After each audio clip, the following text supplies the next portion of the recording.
प्यारे बहनों और भाइयों, मेरा नमस्कार स्वीकारो। देखिए, आज हम आपकी कुंडली के माध्यम से ये बताएंगे आपकी कुंडली में दुख या सुख ऐसा क्या ग्रह का समीकरण बैठता है, तो इससे 80% आपको पूरा अंदाज़ा लग जाता है। तो देखिए, मान के चलिए आपने जन्म कुंडली बनवा रखी है, या जन्म तिथि और समय और स्थान के आधार पर आप कुंडली किसी से निकलवा सकते हो। तो निकलवा सकते हैं। तो उसमें ऐसा होता है कि जैसे कि भाई सुख है या दुख है, तो हमें ये देखना पड़ेगा जो जन्म लगन से चौथे स्थान का जो स्वामी है वो कहाँ बैठा है। मान के चलिए आपकी मेष लगन है, यानी पहले नंबर की राशि। इसमें चाहे भले 12वीं राशि होगी, जब वो पहला ही स्थान माना जाएगा, ये समझ लीजिए आप। चाहे इसमें 5वीं राशि बैठी है, वो पहला ही स्थान माना जाएगा। तो ऐसे ही हम गणना के हिसाब से आपको बता रहे हैं कैलकुलेशन करके कि आपकी मेष लगन है और आपके चौथे स्थान में कर्क राशि है। अगर मान के चलिए चौथे स्थान का स्वामी चंद्रमा इस केंद्र में, यानी 1, 4, 7 और 10वीं राशि में यदि इस केंद्र में बैठा है चंद्रमा, इसमें कहीं भी, और उसको गुरु कहीं से देखता हो, यानी वो भी कहीं इस चारों खाने में केंद्र में होना चाहिए। अगर वो इस चंद्रमा को देखता है तो यूँ समझ लीजिए आपको 80% शुभ लिखा है कुंडली में, ये बिल्कुल सही बात है। और यदि मान के चलिए चंद्रमा स्वयं राशि का चौथे भाव में बैठा है और केंद्र में से गुरु 10वें स्थान में बैठा है, तो भी ये माना जाएगा आपके भाग में शुभ लिखा है।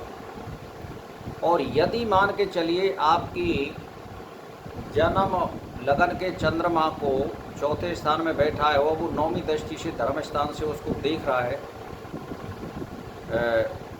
9वीं दृष्टि से, यानी अष्टम भाव में बैठ करके, तो भी यही शुभ माना जाएगा। और यदि जैसे मान के चलिए चौथे भाव का मालिक बलवान गुरु के साथ बैठा हो, केंद्र में ही बैठा हो, या चौथे स्थान को बुध, शुक्र, गुरु कहीं से देखते हों या इसी स्थान में हों, तो ये समझ लीजिए 100% आपके जीवन में सुख लिखा हुआ है। चौथा स्थान जो होता है माता, भूमि, जमीन, जायदाद, इनका सुख दर्शाता है। और ये सुख और वैभव और शारीरिक सुख, सारी चीज़ की भौतिक संपन्नता का प्रतीक है चौथा स्थान। यदि इस स्थान का स्वामी शुभ ग्रह के साथ है या चौथे स्थान में शुभ ग्रह बैठे हैं बुध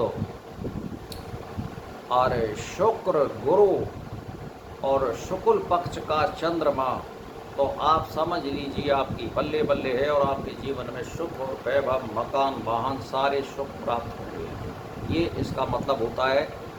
ये मैं आपके लिए मोटी मोटी तौर से बता रहा हूँ, ज़्यादा कोई पचड़ेबाजी करने की ज़रूरत नहीं है। जन्म लगन से चौथे स्थान में शुभ ग्रह हों या इस स्थान को शुभ ग्रह देखते हों, मोटा सा गणित है, तो ये निश्चित है आपके जीवन में सुख, वैभव, मकान, भूमि, वाहन, ये सारे सुख प्राप्त होंगे और शारीरिक सुख और मानसिक सुख भी प्राप्त होगा। ये सीधी बात है। तो भाई और बहनों, ये सरल योग है, इसमें कोई वो नहीं है कि जन्म कुंडली में सुख और दुख हम कहाँ से देखें, वो यहाँ से देखें। यदि इस स्थान पर इसको शनि देखता है, राहु केतु देखते हों, या इसको कहीं से सूर्य या मंगल देखते हों, असली तो जो है राहु केतु और शनि अगर इस स्थान में हो या इस स्थान को देखते हों, तो ये निश्चित है शारीरिक और मानसिक कष्ट आपको अवश्य मिलेगा। ये सीधी बात है। और ये सारे सुखों को, जब आपका शरीर सुख नहीं होगा तो सारे सुख बेकार हो जाते हैं। पहला सुख निरोगी काया है, तो वो आपको ऐसे स्थान को यदि शुभ ग्रह देखते हों या ऐसे स्थान में शुभ यानी सातों ग्रह हों, बुध, गुरु, शुक्र, शुक्ल पक्ष का चंद्रमा, ये मान लीजिए। तो ये योग सरल है। अगर हम पे दिखाना है तो आप जन्म तिथि और समय और स्थान कमेंट्स में बता सकते हैं, हम आपको बता सकते हैं। और आपकी जानकारी या कोई यूसी पे आप दिखा लो अपनी जन्म कुंडली लगा करके, आपको मालूम हो जाएगी कि हमारे कुंडली में सुख या दुख क्या हो लिखा हुआ है। तो प्यारे बहनों और भाइयों, मेरा इसी के साथ नमस्कार।